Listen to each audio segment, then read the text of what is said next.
friends with an artist? Sweet, thank you. We're all friends now. I'm an artist. And so that was easy. Everything else is bonus from here on out, okay? That was a subtitle I meant to delete at some point, just to kind of motivate me. And other thoughts about musical situations. I have a bad habit of pitching a talk and then you get into a wormhole or a rabbit hole, whatever critter it is, and then when you come out you realize you've gone somewhere slightly different. We are kind of talking about all artists. We're really talking about any kind of hobby or special interest that a person has that you care about but you may not necessarily fully relate to. But for me, that turned out to be my musical obsessions. So I'm going to try to make a case for why there's something unique about it, but that's not really the punchline. It's just the, like the bit that I'm going for here. All right, so exactly. So music, it's about human relationships.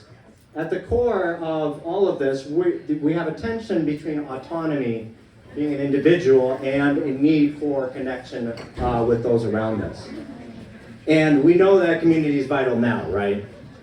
And art is a great vehicle for this, okay? Especially music can be powerful as a way of communicating and connecting in a community. It also can be awkward sometimes. Now, Bad Bunny is an example of the kind of music where you see it on a stage. We know about it from a musician standpoint who's like famous, but there's also the musical experience of having friends who are musicians, and maybe that's a little different, and that's where the awkward part comes in. So, my qualifications is I like awkward situations. I like making music. I'm not famous. I'm a cognitive psychologist. Okay. And when I say difficult problems, what I mean is finding paths in there. I really like this space where we don't talk about things, but if we did, what would happen? So that's, I think I just got the answer. Okay, so really this is about managing musicians' feelings hobby. Step one, we're going to talk about how being a musician is about sharing feelings. All right, I conducted a national survey of friends of artists. Number two, it can be special and it can be awkward. Research shows it. 3, relax, the musician is used to it. Research maybe shows this also. We're just friends with feelings here. That's going to be a live performance segment and practicing skills. And then 5, thanks, that wasn't so bad, was it? And the beginning of when I was typing out that line, so that gives me a sense about how much more editing I did on this. Questions? So we're gonna find out.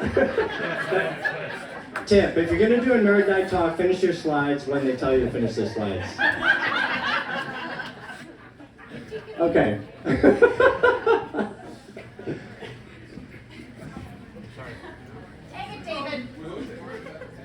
All right, working? Yes, okay, so, no, this is, there we go. Here we go, okay.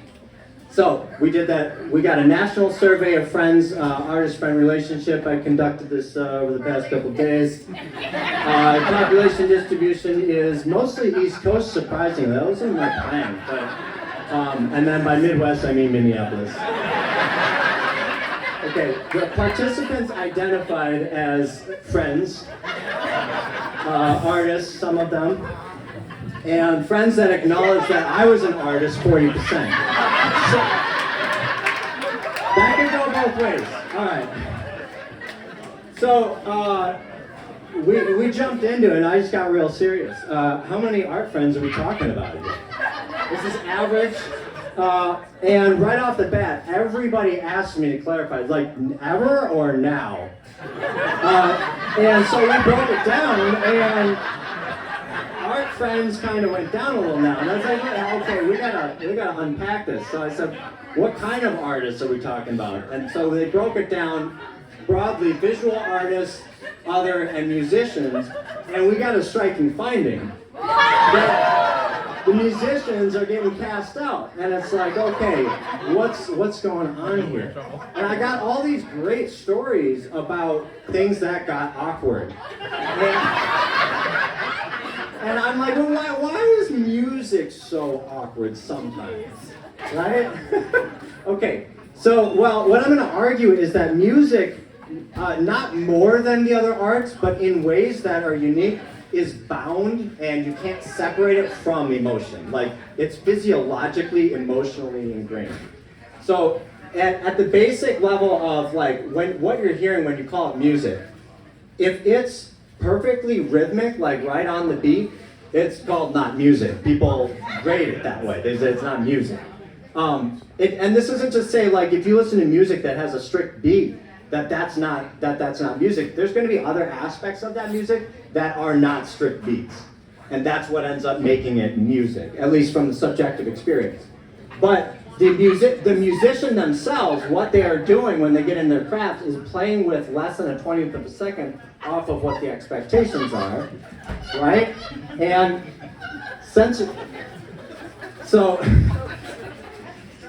anyway, so the sensory motor and emotional networks, they're firing at the same time, right? And even when you play a single note, the musician, you can play quiet or you can play loud, you can't not hear that as an affective response. Like, it's going to hit you one way or another. And it's not to say that everybody's feelings are the same, but it is to say that the small strikes and the large strikes, you can't remove the fact that it's going to affect the body differently. All right, and then so when you hear the music, all those micro changes and stuff are recognizable at a 70-90% accuracy, whereas with visual art, the difference is that it's not that you don't know what you're looking at. It's that if you were to be forced to call the picture an emotion, or you were to be forced to assign a feeling to it, that may not be what the visual artist is always going for. Whereas with emotional recognition, it's a lot harder to separate out any quality in there if it's going to have emotion. And so they can show with like isolated populations that haven't heard the music before, they still will reliably give it attributions of emotions, suggesting that there's a biological level at which you feel music. All right. So basically this means there's no way out for musicians. All right, this is a little interlude. This is, you feel me, mustache tortoise. That's my mustache a while ago, and is a little Easter egg here. Those are my nostrils. This is visually jarring. Maybe that's a subjective thing. But there's also some physiological truth to it. So if it's visually jarring, it takes you about a half a second for that to register. But with music, if it's going to be jarring, it hits you subconsciously before it hits you consciously. Music goes, the auditory pathway goes to your brainstem and then gets processed through your cortex. Visual stuff, it comes through your eyeballs, but it doesn't hit your brainstem. It then goes through the cortex, and then your conscious brain says, oh yeah, that's a mustache. And that's a tortoise. You have an auditory startle reflex. You don't have a picture startle reflex. This is at 1/20th of a second. You can't avoid it. And your body, your motor cortex automatically syncs to a beat. I don't know why people's feet don't sync to a beat when they dance all the time, mine included, but your motor cortex is registering. One of the only people who is on beat at those. So, and then the punchline, and for those who can't see down here, you don't get to choose whether you feel when it comes to music. The question is, what do you feel? Okay, so I went to my friends, I was like, how do we keep the music friends? And they said, talk about them. So let's talk about it. One of the hypotheses, and I admit this is my own hypothesis, but is that you got all that emotional context to the music experience, well, if I'm a hobbyist doing that stuff, I'm going to become desensitized to by a little bit, or become more comfortable with it. And so they're in other categories, because there isn't any direct research on is this specifically true for musicians.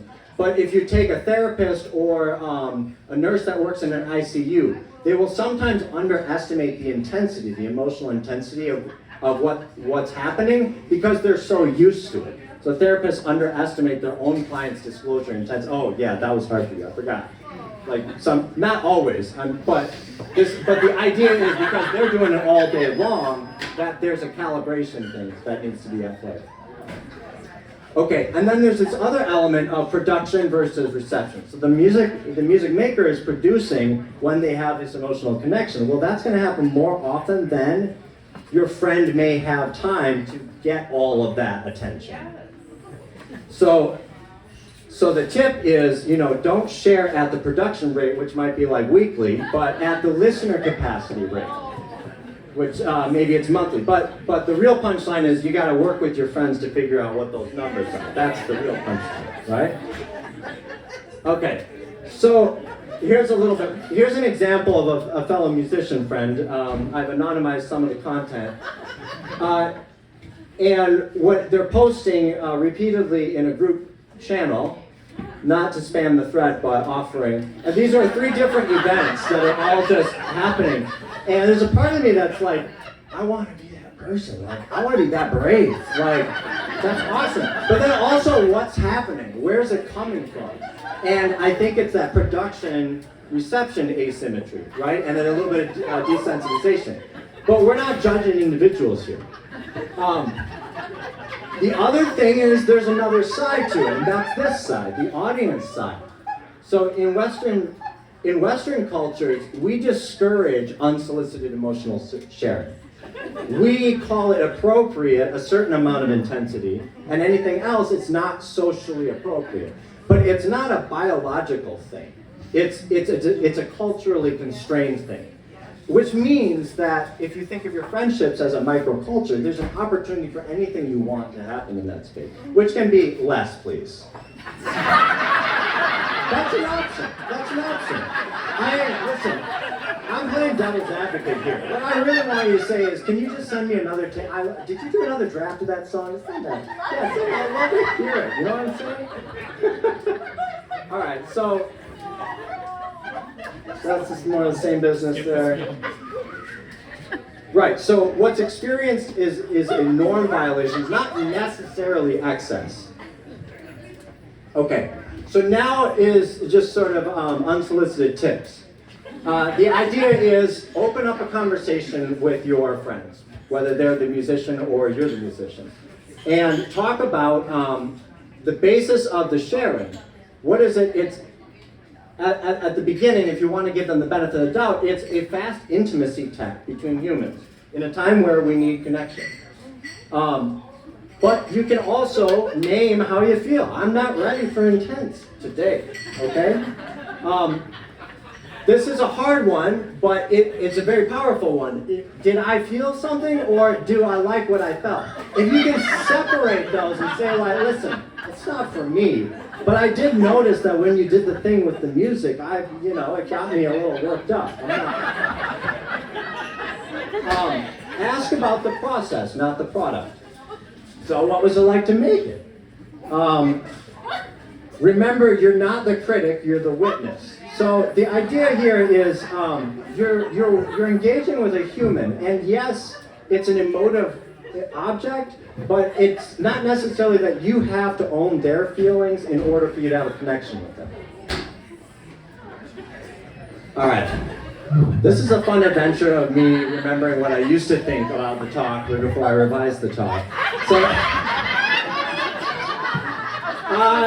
these are actually slides for afterwards, so you can ask about them. There's just more tips about the same kind of point. All right.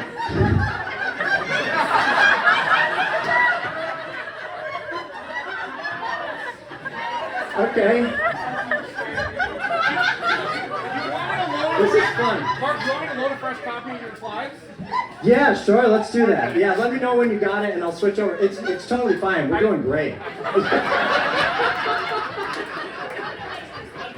I actually appreciate that we got this far. How am I doing on time?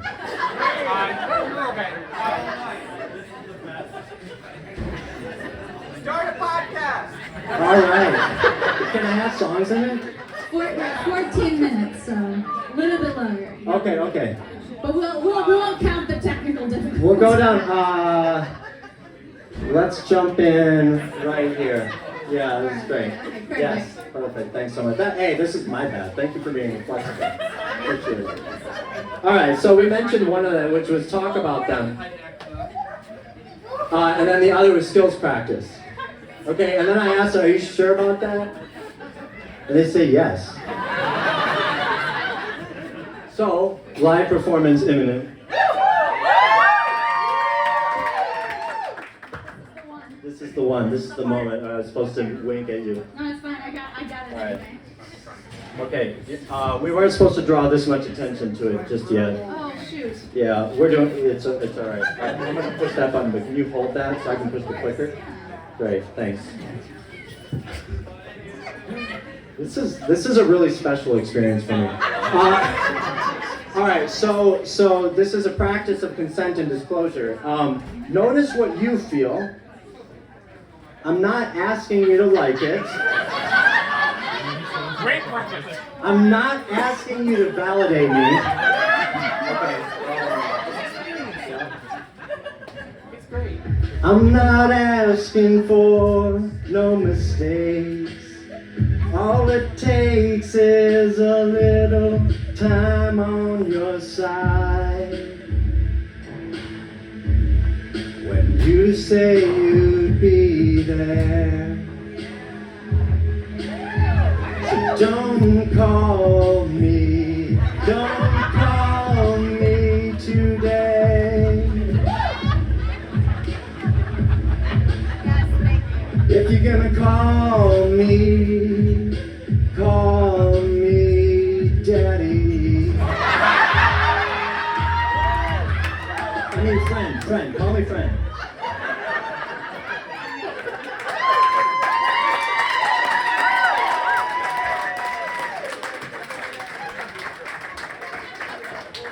So we all agree music makes community a little better, doesn't it? Right? That was very. Thank you guys for making space for that.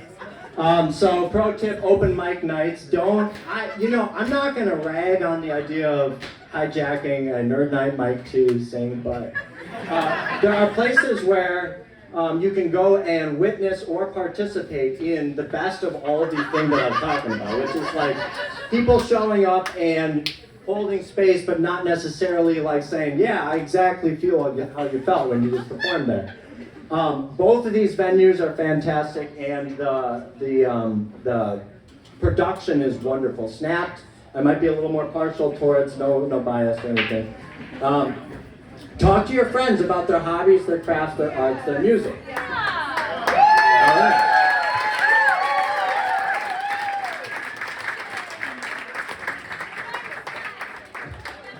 Go back and quiet. We got a question, yes. Hi. Hello. I'm a classically trained violinist. Yay! Involved in the music scene here.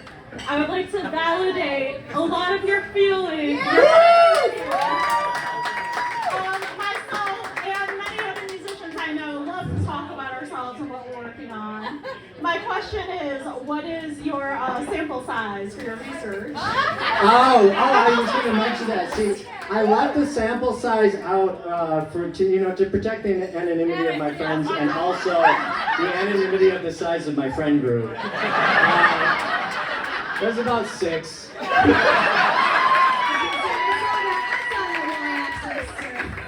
Very high margin of error. What's that? Very high margin of error. Oh, totally. Yeah. We got a question over here. Yeah, so we've all been, at that party or gathering where that guy then pulls out the guitar. And and it's not personal, but it's just not the right time, and we're not feeling it. What is the kindest way to tell them that? Which part? Tell them. Like, hey, Not right now. not right now. Yeah. Right. What? I mean, it's great, right? So like, you can't not listen.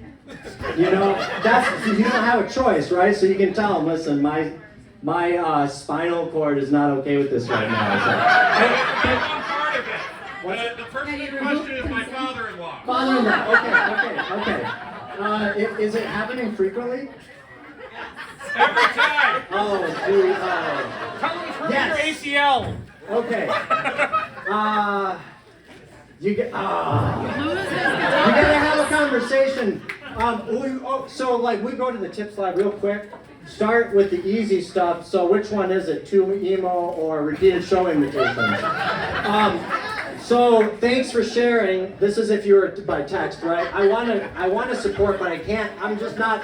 Listen, I heard what you did. That was awesome. I don't have like the energy right now to give you anything else. And you're not trying to dissuade. It's actually supposed to like open the conversation. But yeah. Alternately divorce.